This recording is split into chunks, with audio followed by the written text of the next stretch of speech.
The fall of Earth. The sun rose over Earth on the morning the Vrel invaded, but it was a brief, fleeting moment. By midday, it was nothing more than a distant memory, obscured by the infernal smoke of burning cities and the shadows of colossal warships in the sky. Earth had always been considered insignificant by the wider galactic community, just another quiet, peaceful planet in the vast expanse of space. The Federation, a sprawling coalition of advanced species, had long protected its member worlds, but Earth had never quite been on the radar. It was a backwater, a world of primates who had barely reached the stars.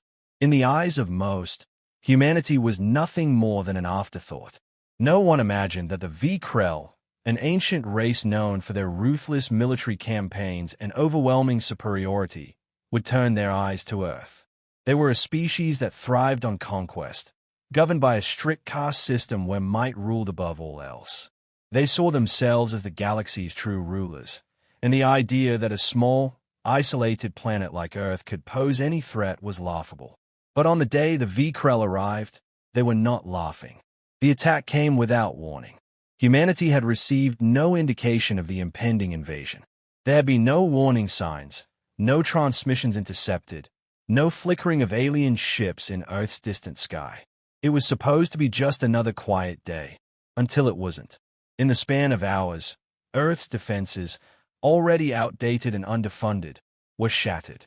The Vrel arrived in full force, their fleet numbering over 100 ships, each one capable of obliterating entire cities with a single blast. They descended upon Earth like a swarm of locusts, ruthless and unstoppable. The first blast came over New York City, a blue flash that turned skyscrapers to ash. The next followed over London, then Paris, then every major city in rapid succession. Humanity's most advanced weaponry, missiles, fighter jets, orbital defense platforms, was useless against the Vrel onslaught. The enemy ships were too fast, their shields too powerful, and their weaponry too advanced. Earth's military stood no chance. In the wake of the initial bombardment, Earth's government scrambled to respond, but the response was hopelessly slow. The President of the United States, among the first to give the order for Earth's defenses to be engaged, watched helplessly from the White House as the sky above Washington, D.C., turned red with fire. His voice cracked on national broadcasts, urging citizens to flee to shelters, but his words barely made it past the shock. Across the planet, chaos erupted. Civilian populations, already struggling with the early warnings, attempted to flee, but the Vrel made sure there would be no escape. They destroyed the planetary defense networks and crippled communication systems. Major cities were obliterated, entire populations lost in mere moments. And still, the Federation did nothing. There was no call to arms from the galaxy's protectors. Earth's plea for help was met with cold indifference. The Federation believed Earth's loss was inevitable. After all, why waste resources on a planet so small, so insignificant in the grand scheme of things? The reality of the situation set in quickly. Earth was on its own. In the chaos, however, humanity's spirit could not be fully extinguished. Scattered groups of soldiers, civilians, and scientists retreated to underground bunkers and makeshift resistance camps. Their survival was tenuous, but they fought with a resolve the Vrel had not anticipated. Inside the remnants of Earth's military command, Admiral John Harris was one of the few remaining leaders. His flagship, the Defiance, was one of the last operational warships left after the initial barrage. The Defiance had taken damage but remained functional, its crew devastated but resolute. Harris stood in the dimly lit command center of the ship, looking out at the shattered cityscape of what was once San Francisco. The city was burning, the sky black with smoke. "We're losing, Admiral," said Captain Laura Gray, her voice heavy with exhaustion. "We've got maybe hours left before they finish us off. The last of the fleets have been destroyed. The civilians they are on their own." Harris clenched his fists. "I won't let them take this planet without a fight. We still have something they haven't figured out. We're not just a bunch of primitive apes. Not yet." His eyes flicked to the screen showing the Vrel fleet, its ships in orbit, ready for the final blow. It was a futile gesture at this point. But Harris wasn't ready to surrender. Not yet. He made the call. Send a distress signal to the Federation. Every last one we can reach. Get our message out, and get it to anyone who might listen. We need reinforcements. We need help. The officer at the comm station nodded grimly but offered no words of hope. The message was sent, a faint signal carrying through the void, a plea to any of Earth's allies in the galaxy. Harris knew it was a long shot. Most of the Federation was too far away to reach in time, and the Vrel were already preparing to move to the next phase of their conquest. But it was the only option left. The message was simple. We're not finished yet. We need help. We will not go quietly into the dark. In the depths of space, light years away, that signal would travel. Whether anyone would answer remained to be seen. But at that moment, Earth had nothing left to lose. And if anyone was going to save humanity from extinction, they would have to do it alone, because no one else was coming. The Vrel overestimate their victory.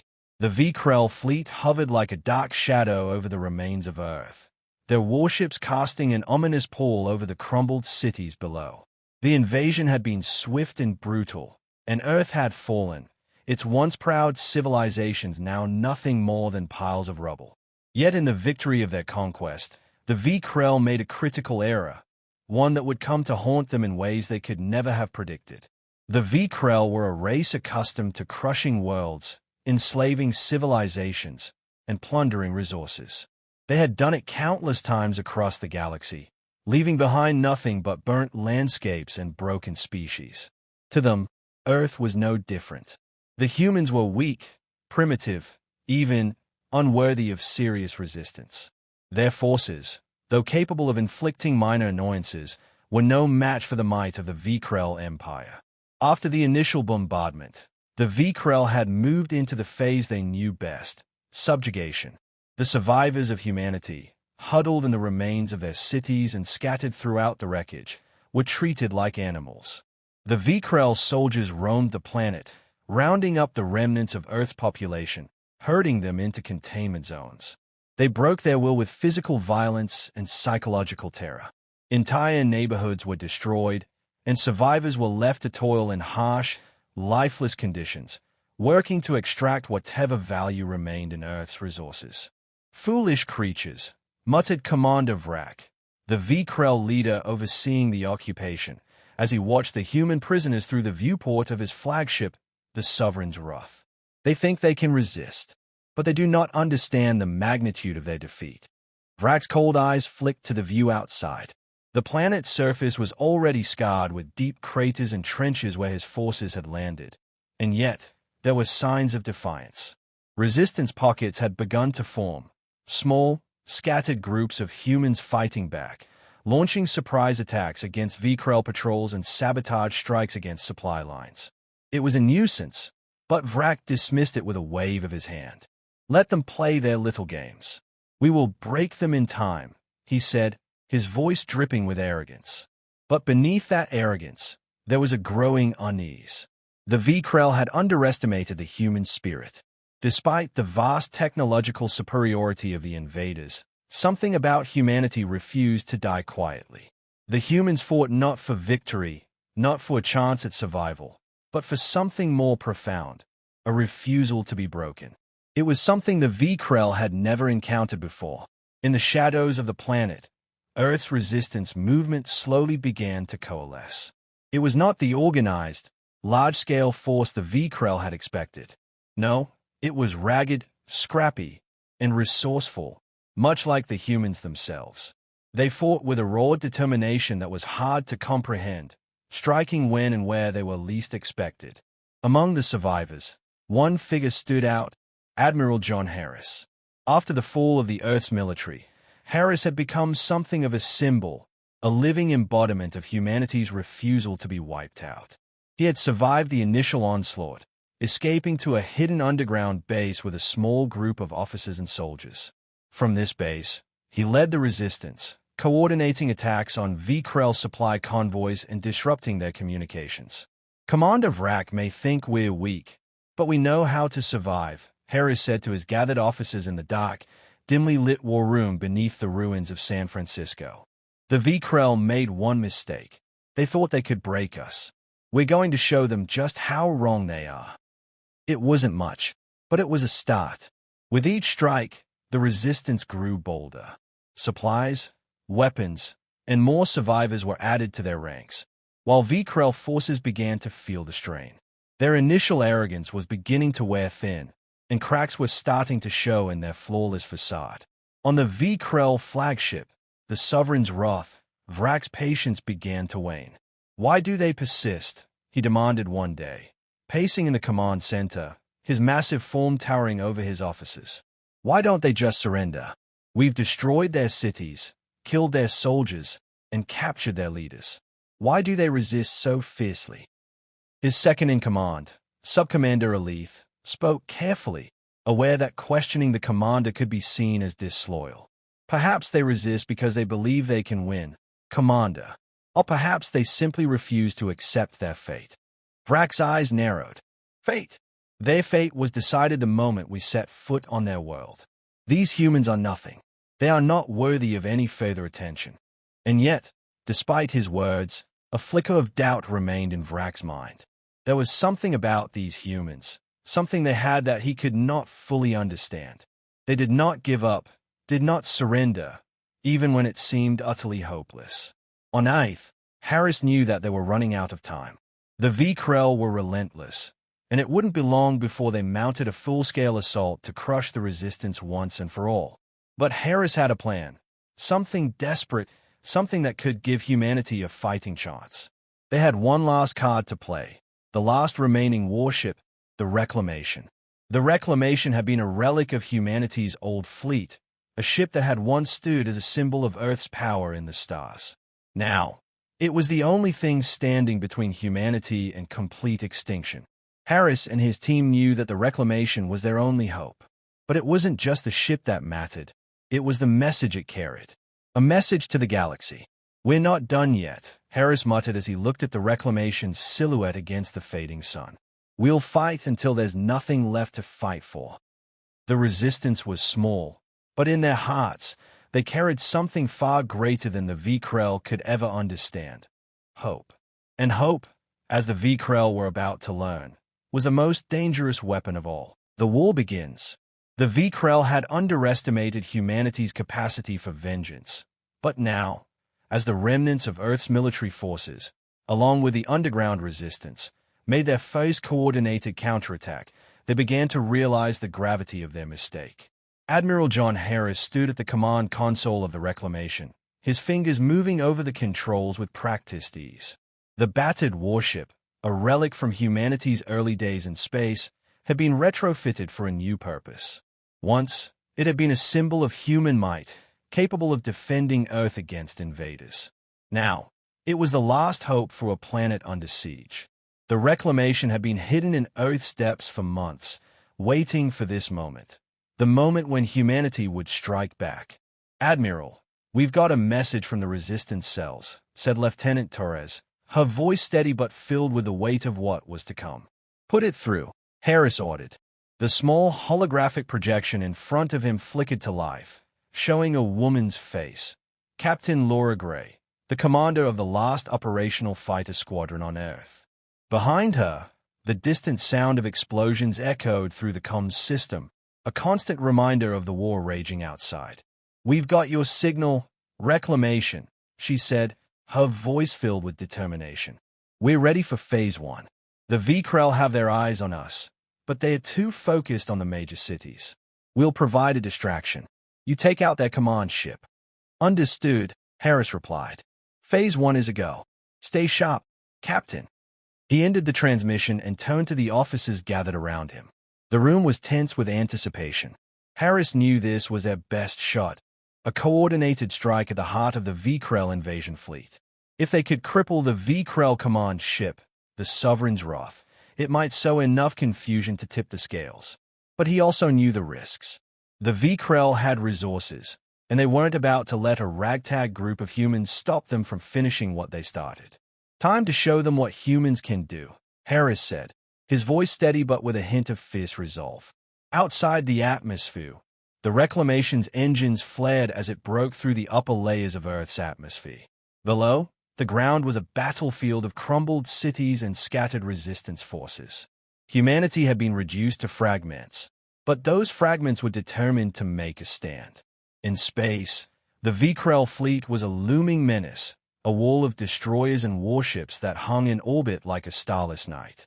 Their flagship, the Sovereign's Wrath, was the largest and most heavily guarded ship in the fleet. The idea of attacking it head-on seemed suicidal, but the Reclamation wasn't going in alone. On the surface, Captain Gray's squadron of fighter ships, nicknamed the Phoenix Squadron, was already engaging the Vikrel patrol ships. The fighters zipped through the wreckage of Earth's skies, dodging energy blasts and returning fire with pinpoint accuracy. Each fighter was a fragile thing compared to the Vikrel warships, but they were fast, agile, and, most importantly, human. Phoenix Squadron, stay sharp. Gray's voice crackled through the comm. We have one chance at this, and it starts now. Keep the Vikrel distracted for as long as you can. Her squadron dove through the wreckage, weaving through debris and ancient satellites as they drew the Vikrel's attention. The alien ships were powerful, but they weren't built to track fast-moving fighters among the ruins of a destroyed planet. The humans were playing on their home turf now. The Vikrel didn't stand a chance. Back on the Reclamation, Harris watched the unfolding chaos through the viewport. The Phoenix Squadron had done their job well.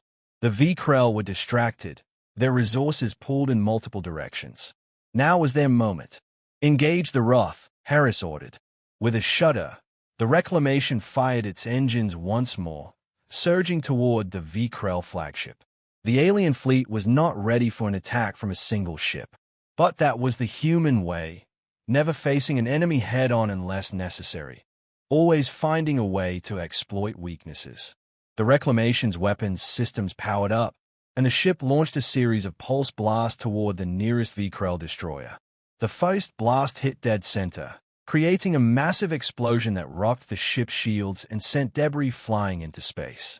The Reclamation had the element of surprise, but it wouldn't last long. The Vikrel were already shifting their focus. Brace for impact, Harris ordered. He could feel the ship shudder as enemy fire rained down on them, but his crew was well-trained. Every one of them had prepared for this moment, just as they had prepared for every other fight they had been forced to endure. Another blast struck the Reclamation, but it held. Their shields flared brightly, absorbing the incoming energy. Harris gripped the armrest of his command chair, eyes fixed on the viewport. The battle was just beginning, but there was no turning back now. We're in their formation. Prepare for boarding, Harris said, his voice steady. Preparing docking protocols, Admiral.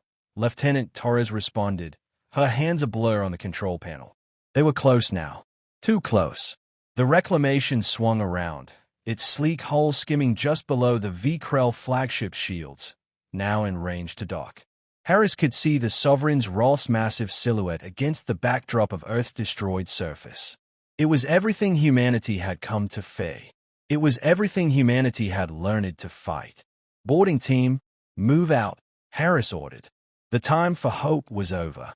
Now, it was time for action.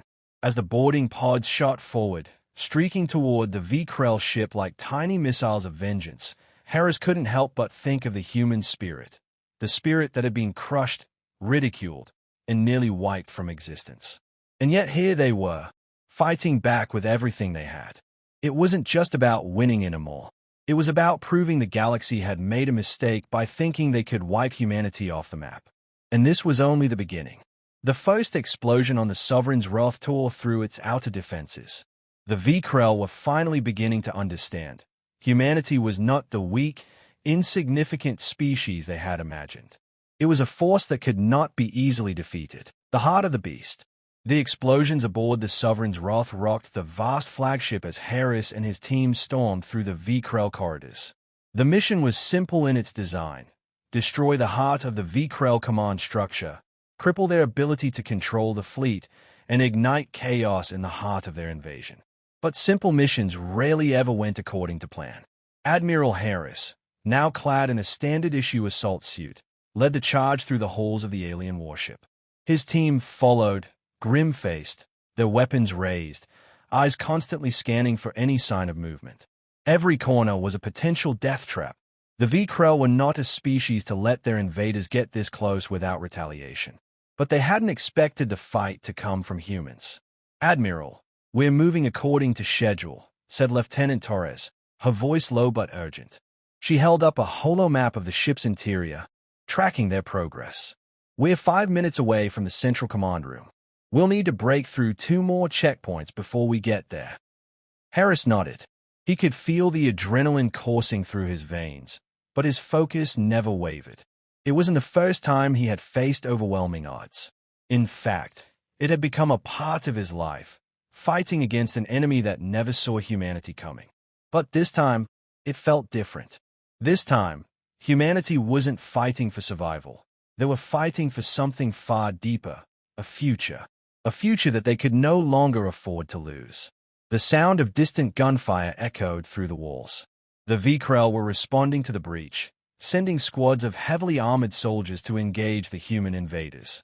Their weapons were powerful, capable of cutting down anything in their path, but they were slow. The V-Krell were not accustomed to dealing with enemies who fought like humans, fast, resourceful, and relentless. "We've got company," Harris muttered, raising his rifle. He aimed carefully down the hallway as the first wave of V-Krell soldiers appeared, their bodies massive and clad in thick armor. The first shot rang out, a blinding pulse of light that struck the leading soldier square in the chest. The V-Krell fell, its massive body crashing to the floor with a sickening thud. The rest of the squad reacted immediately, raising their weapons and charging forward. "Fire in the hole!" yelled Sergeant Ramirez, one of Harris's most trusted officers. He lobbed a grenade down the hall, the explosive device ricocheting off the walls before detonating with a deafening roar. The V-Krell soldiers were blown back, their bodies torn apart by the blast. But more were coming. "They are relentless," Torres said, her voice grim as she took aim and fired. Her shot struck another V-Krell soldier in the neck, sending it sprawling to the ground. "We don't have time for this," Harris growled. "Keep moving." The group pressed forward, pushing through the barrage of gunfire and staying one step ahead of their alien pursuers. As they neared the heart of the ship, Harris's mind raced with calculations. They had just one chance to succeed. If they could reach the control room and disable the V-Krell's command network, the fleet's coordination would fall apart. The V-Krell would be forced into disarray, and Earth-scattered resistance could take full advantage of that chaos. Finally, they reached the control room's door. It was massive, reinforced with layers of alien technology that no human had ever seen before. Harris stepped forward, his heart hammering in his chest. He could hear the V-Krell soldiers closing in from behind, but there was no turning back. "Blow the door," Harris ordered. Torres nodded, pulling out a set of high-grade explosives. Within moments, she planted the charges on the door's reinforced surface. A tense silence filled the air as the team took cover. Harris's finger tightened on the trigger. The door exploded inward with a deafening crash, sending fragments of metal and alien circuitry scattering across the room. The team charged in, rifles raised, eyes scanning for the target. Inside the control room, the V-Krell command officers, high-ranking officers in their brutal caste system, were caught by surprise. Their dark, reptilian eyes widened as they scrambled to respond to the sudden breach. But the humans were faster. Harris's rifle cracked in the silence as a V-Krell officer dropped to the ground, dead before he could react. Torres and Ramirez followed suit, methodically clearing the room of any resistance. In the center of the room stood the heart of the V-Krell command system, a massive, crystalline structure pulsing with an eerie energy. It was a communication nexus, controlling the fleet's vast network, a tool that kept the V-Krell coordinated across the galaxy. Harris knew that if they destroyed it, the V-Krell's empire would lose its grip on the invasion. The entire fleet would descend into chaos. "Plant the charges," Harris ordered. Torres quickly set to work, placing explosives around the crystalline structure. As she worked, Harris stood guard, watching the door for any signs of the V-Krell reinforcements. The seconds felt like hours, the sound of distant footsteps growing louder. "Ready, Admiral," Torres said, her voice tight. "Activate them," Harris replied, his heart thundering in his chest. Torres pressed the detonator, and the charges began to hum with a soft, deadly resonance. The control room was silent for a moment before a high-pitched whine filled the air. The energy pulse from the crystal began to falter, its glow flickering as the countdown to destruction began. "Move out," Harris yelled. "Get to the Reclamation, now." The team bolted for the door, but as they reached the threshold, the final wave of VKrell reinforcements stormed the corridor. They had no time to fight their way through. They had to escape. "Go! Go! Go!" Harris barked as the team sprinted toward the exit. The blast from the charges echoed through the ship, shaking the very foundations of the VKrell flagship. The crystal exploded in a burst of energy, sending a shockwave throughout the ship. The VKrell command center went dark, and with it, their fleet coordination was shattered. The war was far from over, but Earth's resistance had delivered its first, decisive blow. Harris could only hope that the chaos they had created would give humanity the edge it needed to win the war and to reclaim their home.